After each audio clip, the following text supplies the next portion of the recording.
You're watching this video because a surgeon has recommended an arthroscopic meniscus tear repair, also known as keyhole knee cartilage surgery. The purpose is to reduce pain and restore function to the knee joint.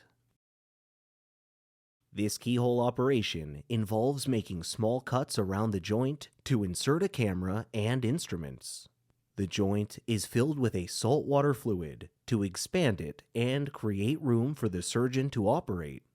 The inner part of the meniscus lacks a rich supply of blood and cannot heal easily. Rather than attempting repair, which usually fails, the surgeon will trim away the damaged cartilage.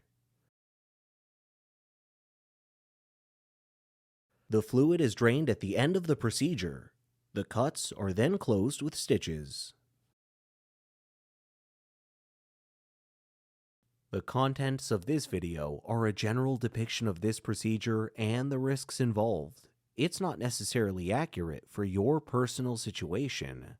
Information specific to your individual circumstances is listed in the written consent information sent to you by your healthcare team. Thank you for listening. Please watch this again to ensure you have understood everything.